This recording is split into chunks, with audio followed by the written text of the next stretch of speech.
सुप्रभात प्यारे बच्चों। कक्षा 7वीं पाठ 2 अभ्यास सागर प्रश्न नंबर 8 हमारा हो चुका था। आज हम प्रश्न नंबर 9 करने जा रहे हैं। प्रश्न नंबर 9 देख लीजिए एक बार। अनुस्वार अथवा अनुनासिक के प्रयोग से शब्दों के अर्थ में आए अंतर को वाक्य प्रयोग द्वारा स्पष्ट कीजिए।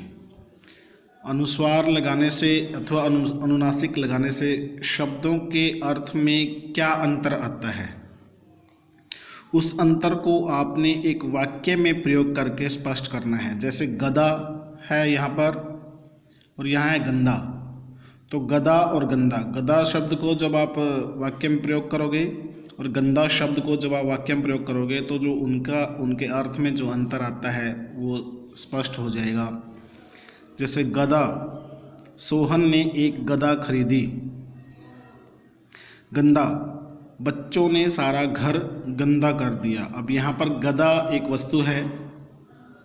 जैसे आपको पता है कि हनुमान का जो हथियार था वो गदा थी, और गंदा कि सारा घर गंदा कर दिया, यानी कि कुछ बहुत ज़्यादा उसमें इधर उधर सामान फेंक दिया, तो वो गंदा यानी कि अच्छा नहीं लग रहा था।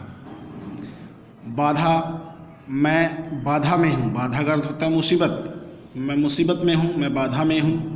बांधा, हमने बंदर को बांधा नहीं था।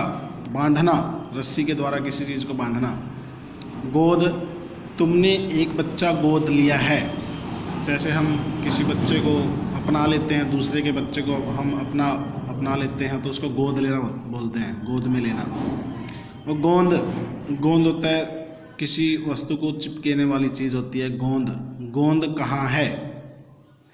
तो हमने इन शब्दों को वाक्य में प्रयोग किया और वाक्य में प्रयोग करने के बाद हमें इनका जो अंतर है वो स्पष्ट हो गया, समझ आ गया।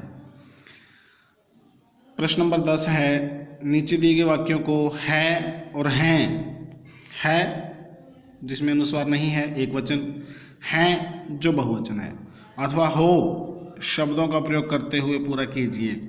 है, हैं अथवा हो शब्दों का प्रयोग करते हुए आपने इन वाक्यों को संपूर्ण करना है। तुम कहाँ जा रहे, ना तो है आ सकता है यहाँ, ना है आ सकता है, तो क्या आएगा? हो। तुम कहाँ जा रहे हो? मोहन की माता जी आई है। आई है तो गलत हो जाएगा, क्योंकि हमने हमेशा किसी के आदर सम्मान के लिए बहुवचन का प्रयोग करते हैं, तो यहाँ पर आएगा हैं। मोहन की माता जी आई हैं। शीला कक्षा में हमेशा प्रथम आती है। अब शीला एक वचन है तो है शब्द भी एक वचन है, यहाँ पर हैं नहीं लिख सकते, हम अनुस्वार नहीं लगा सकते। जो मंच पर आकर घबरा जाते हैं उनका साहस बढ़ाना चाहिए। मंच पर आकर घबरा जाते, जो बहुवचन है, 1 2 3 4 5 कितने भी हो सकते हैं वो, तो इसलिए यहाँ पर हैं शब्द का प्रयोग होगा। मीना का भाई उसके लिए खिलौने लाया है। मीना का भाई उसके लिए खिलौने लाया है, यहाँ पर है शब्द आएगा, अनुस्वार नहीं आएगा, क्योंकि मीना का भाई एक वचन है। ये जो है शब्द है ये खिलौनों के लिए नहीं है, उसके भाई के लिए है। मीना का भाई उसके लिए खिलौने लाया है। प्रश्न नंबर 11 है हमारा, नीचे दिए गए शब्दों के बहुवचन रूप आपने लिखने हैं। जैसे पट्टी, पट्टी का बहुवचन बनेगा पट्टियाँ, जो बड़ी की मात्रा है वो छोटी हो जाएगी। पक्षी ने, पक्षियों ने। चित्र की, चित्रों की। मोहल्ला, मोहल्ले। मित्र से, मित्रों से। कठिनाई, कठिनाइयाँ। कठिनाइयाँ शब्द जब आप लिखोगे तो ई की जो मात्रा है वो छोटी ई हो जाएगी, कठिनाइयाँ बन जाएगा। आगे नीचे दिए गए मुहावरों के अर्थ लिखकर आपने उनका वाक्य में प्रयोग करना। जैसे मूर्ख होना, ये अर्थ दिए हुए हैं यहाँ पर।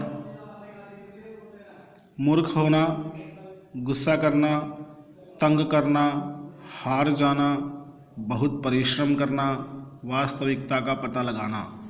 तो आपने यहाँ पर ये मुहावरे दिए हैं, आपने इनका अर्थ इसमें से छांटना है।